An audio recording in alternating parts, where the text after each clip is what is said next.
सुतीक्ष्ण जी महाराज कह रहे हैं कि जो सर्वतो भावेन आपके चरण कर्ण कमलों की शरण हो चुका है, उसको यदि कोई विकार पीड़ित करे तो उन विकारों में इतनी सामर्थ्य कहाँ है कि वो उसे पीड़ित कर सके।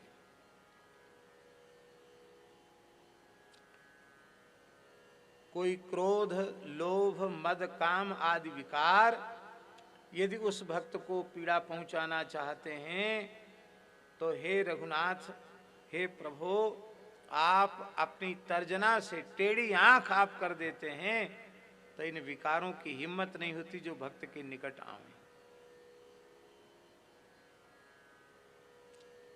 अब एक बढ़िया बात आपको बता देते हैं।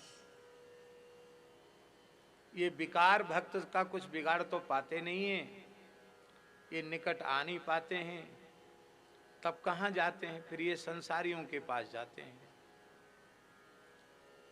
संसारियों के पास जाते, विषयी भोगी लोलुप पुरुषों के पास ये विकार जाते हैं, राग द्वेष से भरे हुए लोगों के पास से विकार जाते हैं, और जाते तो हैं पर उनको वहां शांति नहीं मिलती।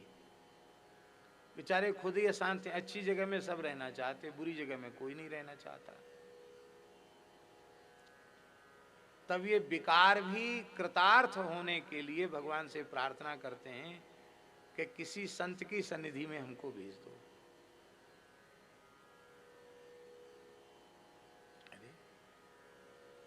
ऐसे तो हम इनका बिगाड़ नहीं सकते, बिगाड़ने जाते तो आप डांट देते हो। तो भाई तुम भक्त के पास जाओगे क्यों? कहते हम इसलिए जाएंगे क्योंकि संसारियों के पास तो दिन रात जलते ही रहते हैं, वे खुद जलते, हमको भी जलाते हैं, पर भक्तों के निकट पहुंचने से हमें भी शांति मिलेगी।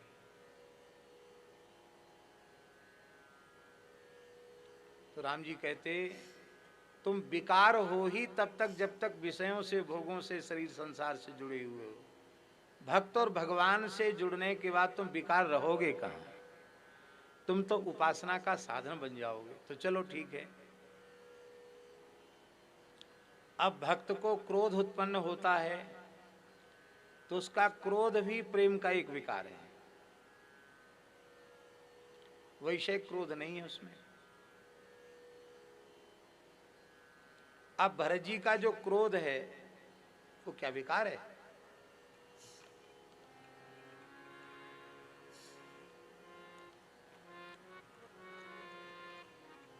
कथा सुनने का लोभ, दर्शन का लोभ, सेवा का लोभ, ये क्या लोभ है? आप बैठना चाहते हैं तो बैठ जाए, कुर्सी पर बैठ।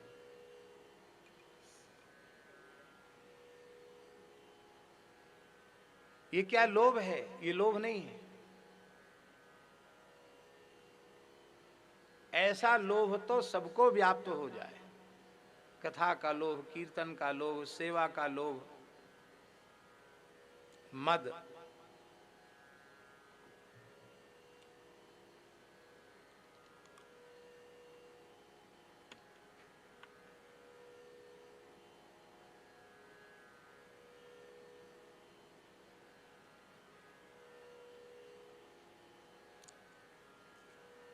मद जो है बहुत बुरी चीज है, बहुत बुरी चीज है।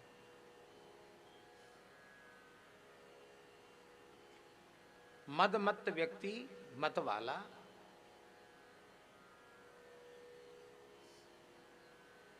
वो हमेशा आपा खोए रहता है। बड़े छोटे का भेद नहीं होता, किसी का भी तिरस्कार कर सकता है। इसलिए मद को महाभारत में असुर कहा गया। मद को क्या कहा गया? आपको प्रसंग मालूम है? मदासुर। च्यवन जी ने अपने ब्रह्म बल से, तपोबल से अश्विनी कुमारों को सोमपान के लिए आमंत्रित किया यज्ञ में, और देवराज इंद्र ने मना किया कि वैद्य हैं, इनको हमारी पंक्ति में बैठकर सोमपान का अधिकार नहीं है। महर्षि च्यवन ने अपने बल का प्रयोग किया, ब्रह्म बल का प्रयोग किया, तो उस समय इंद्र ने वज्र लेकर च्यवन के ऊपर प्रहार किया। अपनी दृष्टि मात्र से, हुंकार मात्र से महर्षि च्यवन ने इंद्र के वज्र को इंद्र सहित स्तंभित कर दिया और दक्षिणाग्नि में आहुति दी और एक असुर को उत्पन्न किया। उस असुर का नाम हुआ मदासुर। महाभारत में कथा है। उस असुर का ऐसा विचित्र वर्णन है सीता शरण जी कि उसका एक एक दांत 100-100 योजन लंबा था। 100 योजन जानते हो? 1200 किलोमीटर लंबा दांत था उसका, एक एक दांत। इतनी बड़ी बड़ी दाढ़ें थी उसकी। जबड़ा धरती पर था और मुंह उसका खुलता था तो आकाश में चला जा, स्वर्ग को छू रहा था जबड़ा उसका। इंद्र तो महाराज थर थर कांपने लग गया। महाराज क्या करूं, खा डालो इस इंद्र को, नया इंद्र बनाऊंगा। इंद्र ने मन ही मन शरण ग्रहण की। अब महाराज क्षमा करो, गलती हो गई, अब हमने सोमपान का अधिकार दिया। तब उस मद के 4 विभाग किए गए। एक भाग स्त्रियों को दिया गया, एक भाग हाथियों को दिया गया, एक भाग नदियों को दिया गया, इस तरह से, और एक भाग युवकों को दिया गया, जवान व्यक्तियों को, पुरुषों को दिया गया। जवानी का मद, जवानी में भी एक मद होता है, इसलिए उसको गधा पचीसी कहते हैं। क्या कहते हैं? गधा पचीसी। गधा पचीसी माने 16-17 साल से लेकर 25 वर्ष की आयु तक मनुष्य गधा हो जाता है, गधा पचीसी। स्त्री हो या पुरुष। पर ये जो भगवान के भक्त होते हैं, सत्संगी होते हैं, नाम जपते हैं, नाम का आश्रय लेते हैं, उनके ऊपर इसका दुष्प्रभाव नहीं होता है। नहीं तो प्राय यौवन मद के ही नहीं बल कावा, गोस्वामी जी ने कहा, यौवन मद के ही नहीं बल कावा, युवावस्था का मद। ये 4 भागों में उनको बांट दिया गया। तो मद असुर है। और अब हम दूसरे मद का उदाहरण दे रहे हैं।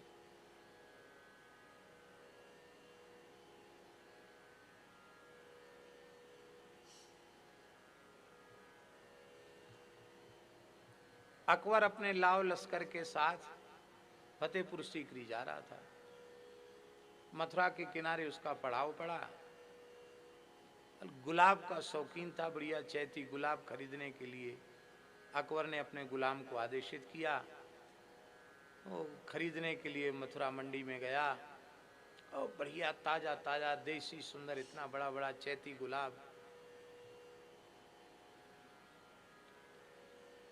सुगंध से गमक उठ रही थी। उसी समय मथुरा के एक बेचारे ब्राह्मण देवता, वो भी अपने ठाकुर जी का चैती गुलाब से बंगला बनाकर श्रृंगार करना चाहते थे। वो भावताव कर रहे थे और पूरी डलिया गुलाब 1 रुपए में तय हो गए। कितने रुपए में? बड़ी डलिया थी। गुलाम आया, बोले ये हमको चाहिए, ये गुलाब पसंद है। तो बोले ये तो बिक गया। बोले नहीं नहीं, हम ज़्यादा दाम देंगे, अभी आपने दिया थोड़ी है इनको, भी तो मोल तोल हो रहा है, हम ज़्यादा देंगे। कितना दोगे? बोले हम 1.25 रुपया देंगे। पंडित जी बोले हम 1.5 रुपया देंगे। गुलाम बोला हम 2 रुपया देंगे। पंडित जी को दर्प क्रोध आ गया। बोले तू है कौन हमारा सौदा बिगाड़ने वाला? ए पंडित, बात मत कर, मैं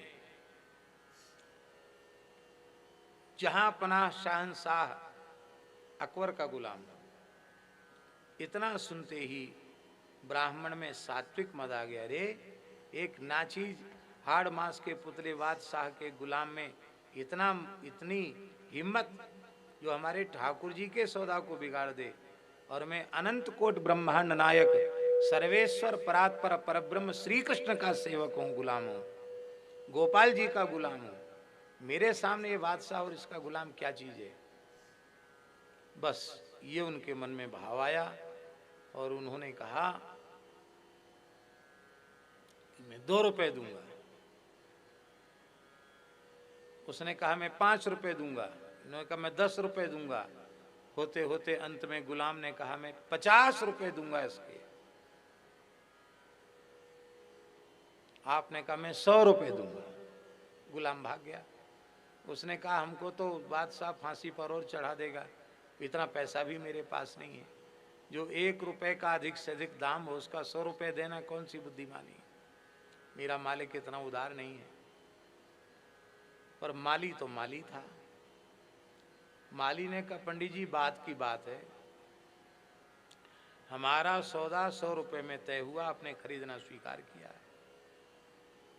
आप या तो 100 रुपए लाओ और ले जाओ इसको, और नहीं तो ये फूल में यमुना जी में विसर्जित कर दूंगा, और आपको तो नहीं दूंगा। दूंगा तो 100 रुपए में ही दूंगा। आपने कहा सत्य के बल पर पृथ्वी टिकी हुई है, मैंने घोषणा किया है तो मैं उस वाणी को सत्य करूंगा। अपने घर की सारे बर्तन भांडे सोना चांदी बेचकर 100 रुपए इकट्ठा हुआ, और वो 100 रुपए सब बेचकर सामान 100 रुपए माली को दिया, और गुलाब के फूल से बंगला बनाया। जब अपने गोपाल जी के कंठ में गुलाब फूल की माला धारण कराई, तो मथुरा में गोपाल जी को माला धारण कराई, और जतीपुरा में गुसाई विठलनाथ जी श्री श्रीनाथ जी की आरती कर रहे थे। तत्काल उन्होंने क्या देखा कि एकाएक श्रीनाथ जी का मस्तक झुक गया। आपने तत्काल पर्दा करके आरती बंद की, कहा जय जय, आपकी ग्रीवा कैसे झुक गई। तब उन्होंने कहा कि गोसाई जी यदि मेरे ऐश्वर्य भाव का चिंतन करो तो रोम रोम प्रतिलागे कोटि कोटि ब्रह्मांड मुझे भार नहीं होता, किंतु उस ब्राह्मण के एक माला के भार से मैं इतना दब गया हूं कि मेरा मस्तक झुक गया है। सारी बात प्रेमाश्रुधार बहाते हुए पूरी कथा श्रीनाथ जी ने गोसाई जी को सुनाई, और गोसाई जी ने पालकी भेजकर मथुरा के ब्राह्मण को पालकी में बिठाकर, जिस पालकी में वे खुद विराजते थे, उसको भेज करके ब्राह्मण को विराजमान करके जतीपुरा श्रीनाथ जी का दर्शन कराया, और इतना दिया उस ब्राह्मण को कि जितना उन्होंने बेचा था उससे 4 गुना गोसाई जी ने उदारता पूर्वक उसको दिया। अब बोलो, ये जो मद कि मैं भगवान का हूं, ये कोई खराब मद है? ये तो होना चाहिए। मोरदास कहा नर आशा करे तो कहो कहा विश्वासा। ये तो आप वैषयिक क्रोध लोभ मद काम का तर्जन कर देते हैं। दूसरी बात पूज्य गुरुदेव भक्तमाली जी की बताई हुई है। एक बार हमने महाराज जी से पूछा तो महाराज जी ने एक बात बताई कि दैन्य भाव जितना अधिक प्रकाशित होगा, विकसित होगा, भगवत प्रेम उतना अधिक ही भीतर प्रकट होगा। दुनिया भर के विकार भीतर भरे भरे हैं, दोष भरे हुए हैं, तब तो हमारे भीतर दैन्य भाव उदित नहीं हो रहा है, और हम सर्वथा निर्मल निर्विकार हो जाएं, काम क्रोध लोभ मद मोह कुछ रहे ही नहीं, तो कितना भारी अहंकार भीतर आ जाएगा, दीनता रहेगी फिर। और जब अहंकार आ जाएगा तो सारे विकार बिना बुलाए अपने आप आ जाएंगे। जैसे नारद जी के पास आ गया, जिता काम अहमिति मन माही, तो घूम फिर के फिर सब विकार आ गए, लोभ भी आ गया, क्रोध भी आ गया, काम भी आ गया, कौन सा विकार बाकी रह गया। तो भक्त दैन्य भाव में भरा रहे, इसके लिए भगवान कभी कभी भेजते रहते हैं। तब वो कहता मौसम कौन कुटिल खल कामी, यही तन दियो ताह विसरायो, ऐसो नरक ऐसा नरक हरा, ऐसो नमक हरा। अब एक बढ़िया संस्मरण पूज्य गुरुदेव भगवान का सुना दें। हम खाक चौक में पूज्य गुरुदेव भक्त श्री पहाड़ी बाबा महाराज के चरणों में थे और वहीं रहते ही थे। तब मलूक पीठ की सेवा प्राप्त नहीं हुई थी, तब की बात है। ये बात होगी सन 96 या 97 की बात हो सकती है। तो पूज्य गुरुदेव पहाड़ी बाबा महाराज बोले, कहो भक्तमाली जी कैसे हैं? उनका महाराज जी ठीक है। अच्छा ठीक है? हाँ ठीक है। अरे बहुत दिन हो गए दर्शन नहीं भये, अरे बहुत दिन हो गए दर्शन नहीं भये, अरे कभी यहाँ लिवा लाया करो, मैं तो कहीं आता जाता नहीं, दर्शन हो जाएंगे। हे महात्मा है, परिपूर्ण महात्मा है, ऐसे वैसे महात्मा नहीं है, परिपूर्ण महात्मा है। अब वो महाराज जी का स्वभाव था पूज्य गुरुदेव पहाड़ी बाबा का कि जो धुन सवार हो जाती थी वो फिर चलती रहती थी। योगी थे ना, थोड़ी थोड़ी देर में बसे, अरे कहाँ हैं? महाराज जी यहीं हैं सुदामा कुटी में। अच्छा, अरे आए नहीं? अरे दर्शन नहीं हुआ, अरे बहुत दिन हो गए। तो हम थोड़ी देर बाद उठे कि महाराज जी को बड़ी व्याकुलता है, महाराज जी को कह देंगे कि कभी आप आ जाए। तो हम गए, महाराज जी कुछ लिख रहे थे। तो बोले पंडित जी आप कैसे आए? आप तो शाम को आते थे। हम करीब 6-7 बजे वहाँ जाते थे, महाराज जी को प्रणाम करके 6 बजे के करीब थोड़ी देर बैठते, फिर गोपेश्वर दर्शन करके फिर खाक चौक में आ जाते। तो आज आप शाम के 4 बज रहे थे, आज 4 ही बजे आ गए, क्या बात है? तो हमने महाराज जी की बात बताई कि महाराज जी ऐसा ऐसा बोल रहे हैं, गर्मी का समय था। तो महाराज जी ने वाक्य भी पूरा नहीं किया, कलम बंद करके जैसा का तैसा कुछ पत्र लिख रहे थे, एक गमछा कंधे पर डाला और उठ के खड़े हो गए। महाराज जी कहाँ जा रहे हैं? बोले तुम ही कह रहे हो एक महापुरुष याद कर रहे हैं तो चलो। हमने कहा आज थोड़ी। बोले नहीं, देखो तुम्हारे लिए ही गुरु तुल्य नहीं है, गुरु नहीं है, मेरे लिए भी गुरु तुल्य है। वो तो हमारे रामानंद संप्रदाय के सिद्ध पुरुष हैं, योगी राज हैं, उन्होंने इच्छा प्रकट की है तो हमारा सौभाग्य होगा, हम दर्शन करेंगे। महाराज जी आगे आगे, हम पीछे पीछे। वहाँ जैसे पहुँचे तो हमने कि महाराज जी आ गए हैं। तो महाराज जी ने ऊपर पट्टी पे कम्बल बिछवाए, यहाँ बैठो। महाराज जी नीचे चटाई पर बैठ गए। बोले नहीं, हमें साष्टांग प्रणाम करके महाराज जी वहीं बैठ गए।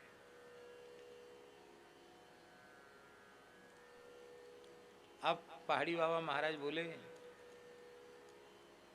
हमारा नाम लेके, ए मुगदास, अरे तुम्हारी बुद्धि को क्या हो गया? आज थोड़ी बुलाया था मैंने, अभी थोड़ी बुलाया था, गए और बुला के ले आए। बताओ इतनी गर्मी में है तेरी जहर, तेरी बुद्धि नहीं है बिल्कुल। अरे राम राम, बुद्धि बिल्कुल नहीं है, पढ़े लिखे बुद्धिहीन। महापुरुषों को ऐसे नहीं बुलाया जाता है। अरे कोई 100-200 साधुओं का खीर मालपुआ का भंडारा होता, रसोई होती, फिर उनको प्रेम से जिमाते, अच्छा लगता, ले आए गर्मी में। वाह चलो अच्छा किया, कोई बात नहीं, हमें दर्शन हो गए। फिर बोले महाराज जी की ओर देख के, अरे राम राम तुम्हें क्या हो गया? महाराज जी से बोले, ए तुम्हारी तो कमर झुक गई। अरे राम राम आपकी कमर झुक गई?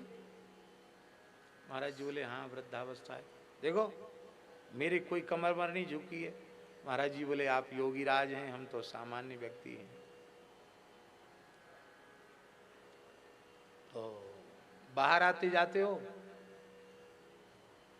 महाराज जी बोले हाँ, कोई प्रेमी भक्त ज़्यादा आग्रह करता है तो चले जाते हैं। पहले तो मना करते हैं, फिर कहते हैं भाई ज़्यादा आग्रह है तो उठा ले जाओ और धर जाओ।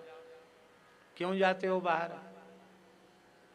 क्यों जाते हो बाहर? अब बुढ़ापा आ गया तो जाना आना बंद कर दो, क्यों जाते हो बाहर? महाराज जी बोले हाथ जोड़कर, त्याग वैराग्य का सर्वथा अभाव है, लोभ की वृत्ति अतिशय बढ़ी हुई है, इसलिए बार बार धाम को पीठ दिखाकर चले जाते हैं। हम समझते हैं ऐसा उत्तर कोई दे नहीं सकता है। और पहाड़ी बाबा महाराज बोले लोभ के कारण छोड़ के जाते? बोले हाँ महाराज। क्यों जाते हो? छाती पे धर के ले जाओगे? महाराज जी से बोले इतना इकट्ठा क्यों कर रहे हो, छाती पे धर के ले जाओगे? महाराज जी बोले सब जानते हैं लेकिन क्या करें, बस वही बात है, कथा कीर्तन का तो बहाना है, लोभ लालच है, जाते हैं तो कुछ कपड़ा लत्ता मिल जाता है, कुछ भेंट विदाई मिल जाती है। अरे राम राम, क्यों जाते हो? अरे क्यों जाते हो? पीठ पे लाद के ले जाओगे, छाती पे धर के ले जाओगे क्या? अरे राम राम, कमर झुक। देखो भला महाराज जी कोई नाराज नहीं हो रहे, उनकी तो भाषा ही ऐसी थी। बोले देखो भला तुम हमसे बहुत छोटे हो आयु। महाराज जी छोटे तो थे ही। कहाँ पूज्य पहाड़ी बाबा महाराज लगभग 130 वर्ष की आयु में भगवत धाम गए। तो तुम हमसे बहुत छोटे हो। अब देखो मैं भी बुढ़ा हो गया और आप भी वृद्ध हो गए, और हमारा नाम लेके बोले देखो ये राजेंद्र दास है, ये भी कहीं नहीं आएगा जाके, हमारी तुम्हारी दोनों की सेवा करेगा। यहीं आ जाओ भला, आसन लेके यहीं आ जाओ, खाक चौक में रहो, ये तुम्हारी भी सेवा करेगा, हमारी भी करेगा। फिर कहते यहाँ आने के बाद किसी की हिम्मत नहीं जो तुमको आपको यहाँ से ले जाए कहीं। हाँ फिर नहीं कोई ले जा सकता है। महाराज जी हंसकर बोले हाँ ये बात तो सही है, यहाँ आने के बाद फिर किसी की हिम्मत नहीं जो यहाँ से ले जाए। फिर महाराज जी को कुछ खिलाया पिलाया, कुछ मिठाई खिलाई, जल पिलाया, और बोले अच्छा जाओ पहुंचा के आओ। तो हम महाराज जी को पहुंचाने गए। हमारे मन में अच्छा नहीं लगा। मैंने कि महाराज जी इतने प्रेम से तो बुलाए, याद किए, यहाँ करना कोई सत्संग की बात, और महाराज जी भी ऐसा बोले कि छाती पे धर के ले जाओगे, ऐसे कहीं बात होती है। मन में अच्छा नहीं लगा। महाराज जी कैसी भाषा बोलते सबके साथ। जब महाराज जी को आसन पर पहुंचाया तो हमने कहा महाराज जी हमारे मन में थोड़ी पीड़ा हो गई, महाराज जी ऐसे बोलते हैं। नहीं नहीं बिल्कुल ठीक कहा।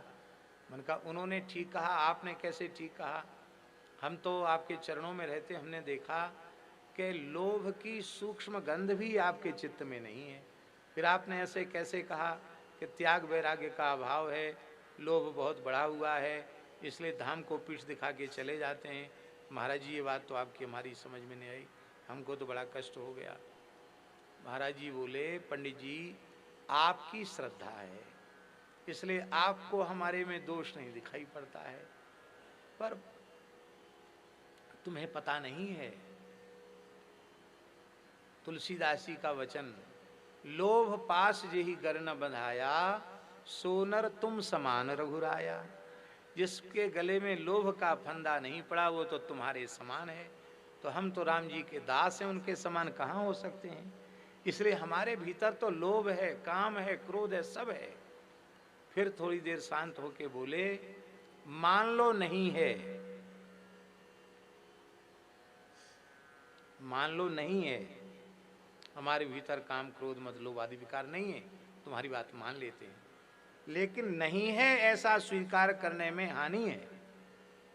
उससे अहंकार उत्पन्न होगा और पतन हो जाएगा, फिर बिना बुलाए सब विकार आ जाएंगे। और है और उसे अस्वीकार करना, इससे हानि होगी। इसलिए किसी न किसी अंश में तो सब विकार है ही हैं, तुम्हें पता नहीं है। विकारों से शरीर पैदा हुआ है। स्त्री पुरुष के मन में काम विकार जागृत हुआ तब संतान की उत्पत्ति हुई। तो विकार से शरीर पैदा हुआ है, जब तक शरीर रहेगा विकार रहेगा। फिर उसको नकारना कि हम निर्विकार हैं, हम जितेंद्रिय हैं, ये झूठा अहंकार है। इसलिए पंडित जी अपने मन में दैन्य भाव का प्रकाश करना चाहिए। फिर महाराज जी बोले कि इसलिए ठाकुर जी कभी कभी भक्तों के पास इनको भेज देते हैं। और पहली बात जो हमने आपको सुनाई कि ये संसारियों के पास तो जलते हैं, तो भगवान से प्रार्थना करके भक्तों के पास जाते हैं कि हमें भी शांति मिल जाए, हम भी भगवान से जुड़कर धन्य हो जाएं। सीधे विकार तो भगवान से जुड़ नहीं सकते, तो भक्त भगवान से जुड़ते हैं। ये भाव पूज्य संत श्री गोपालाचार्य जी ने बताया, और फिर यही भाव पूज्य श्री रमण रेती वाले महाराज जी ने बताया। ये दो महापुरुषों ने इस भाव की पुष्टि की। ये विकार तब तक विकार हैं जब तक हम अपने से उनको या संसार से शरीरों से संबंध जोड़ते हैं। जब इनका संबंध भगवान से जोड़ देते हैं तो ये विकार भी विकार नहीं रह जाते हैं। कामाद गोप्यः भयात कंसः द्वेषात् चैद्यादयो नृपाः संबंधाद विष्णुयं भक्त्या वयम विभु। इसलिए भगवान की बड़ी महिमा है। आहा, और आप कैसे हैं? अति नागर भवसागर से तू। भव सागर पर पुल बांधने में आप अति नागर हैं। नागर माने बहुत चतुर हैं आप। चतुराई तो होती है। राम जी ने रामावतार में सबसे बड़ा काम राम जी का है समुद्र पर सेतु का निर्माण। सुखदेव जी महाराज तो इस लीला पर इतने अधिक आसक्त हो गए कि पूरे भागवत में जहां कहीं राम जी का स्मरण किया वहां पुल बनाने वाली बात को भूले नहीं।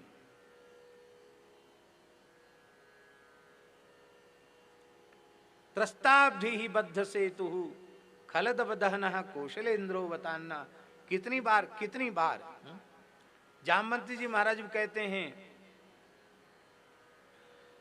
यशेष दुत्कलित रोष कटाक्ष मोक्षैर वर्तमा दिवित नक्र तिमिंगलोब्धि सेतु कृतः स्वयस उज्ज्वलिता चलंका रक्षस्यरांश भूपे तो ऋषुक्षतानी।